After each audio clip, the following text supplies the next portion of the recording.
Eu gosto quando o cinema possibilita que eu enxergue um determinado sentimento, uma determinada emoção, um determinado evento histórico acontecendo agora ou inscrito no passado, a partir de múltiplos pontos de vista, porque ele permite que diversos cineastas enfrentem os mesmos assuntos e, assim, ajude-nos a construir, nessa pluralidade de pontos de vista, a nossa própria opinião. Não que nós não possamos fazê-lo assistindo aos telejornais, lendo os jornais, nos informando da maneira como nós nos informamos. Mas é que o cinema, como qualquer outra forma de arte, coloca um verniz de sensibilidade sobre aquilo, coloca um verniz de identidade do artista sobre aquilo e que faz com que nós possamos avalizar o que estamos vendo a partir de uma perspectiva diferente, uma perspectiva mais humana, eu diria. E Yes, do cineasta israelense Nadav Lapid, olha para o que está acontecendo hoje na faixa de Gaza, entre Israel e Palestina, a partir do ponto de vista de um pianista de jazz, intitulado Y, que ao lado de sua esposa Yasmine, eles se vendem para festas de alto padrão a fim de conseguir as poucas migalhas para conseguir manter o seu lar, para conseguir manter a sua família, em um período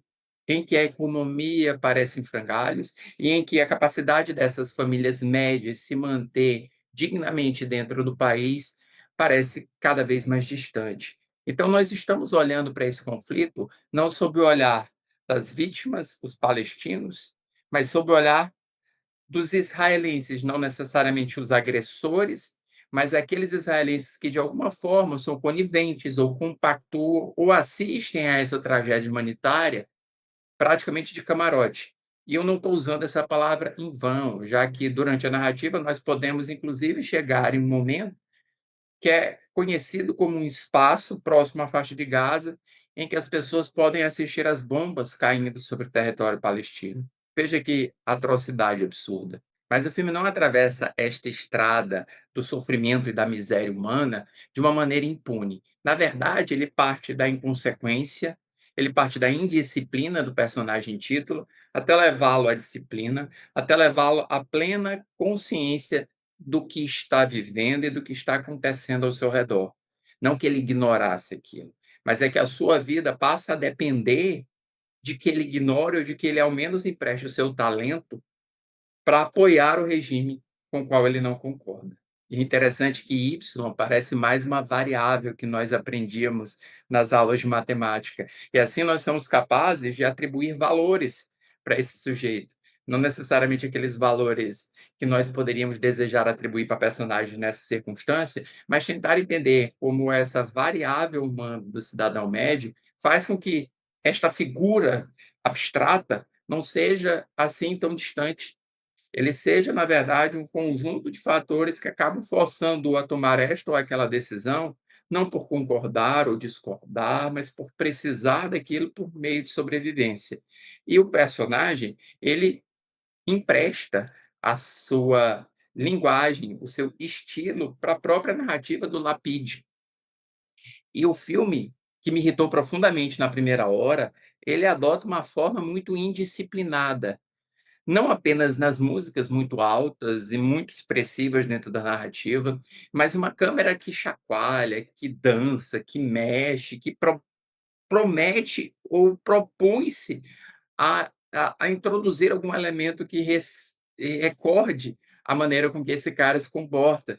E é algo que desnorteia um pouco o espectador, que talvez não esteja acostumado a ver os movimentos de câmera frenéticos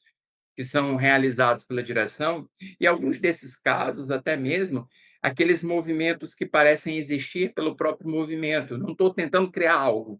eu estou tentando apenas incomodá-los, eu estou tentando apenas provocar que enxerguem o caos desse sujeito, convidando-nos, inclusive, a refletir sobre a responsabilidade dos artistas, ou se é que existe uma responsabilidade dos artistas por aquilo que criam,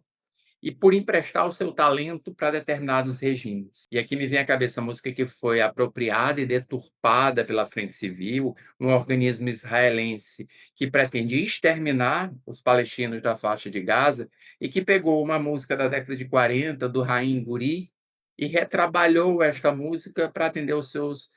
propósitos nefastos. não é mais uma música sobre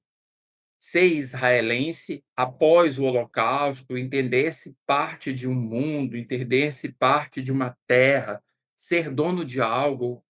estar presente em algo, e passa a ser sobre destruir o outro, expulsar o outro, eliminar o diferente. E essa lógica de deturpação, de pegar a arte e retrabalhar em algo diferente, está no coração de Yes, que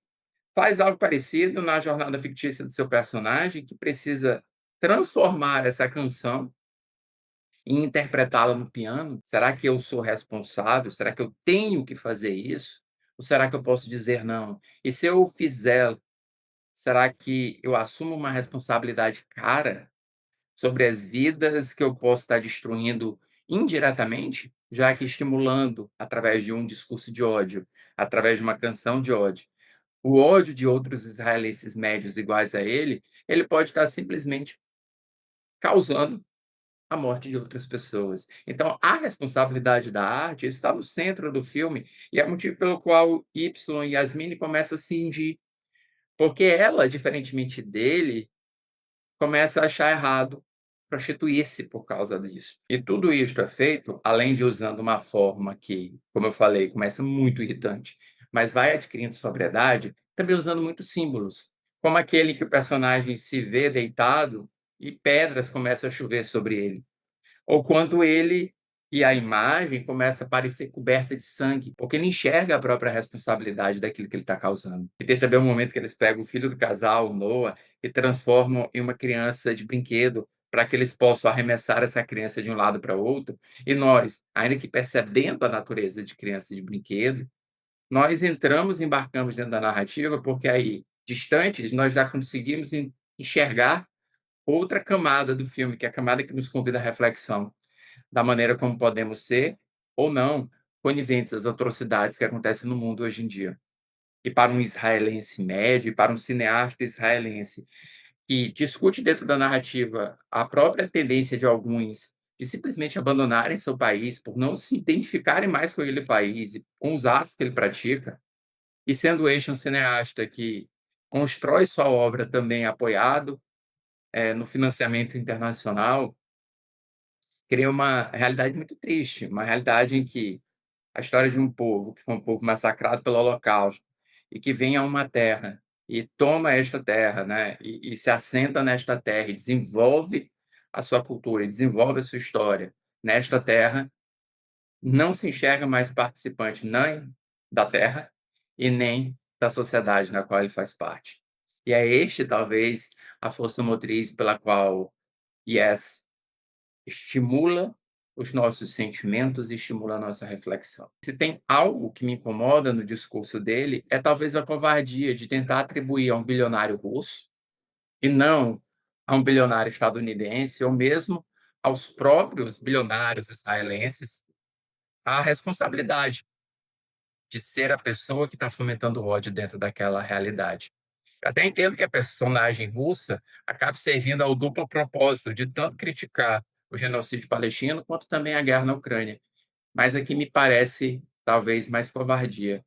de não apontar os verdadeiros culpados e apontar um russo que não deixa de ser um inimigo número um para os países europeus nos dias de hoje. Ainda assim, para IES, que estreou quinta-feira nos cinemas brasileiros, eu dou 3,5 estrelas em 5. E se você gostou desse vídeo, curta, baixe, comente o que achou da minha crítica ou do filme, compartilhe com os amigos que gostam do cinema internacional e que estão interessados em assistir a este filme. E inscreva-se no canal para mais críticas, bate-papos e muito mais sobre cinema. Tchau.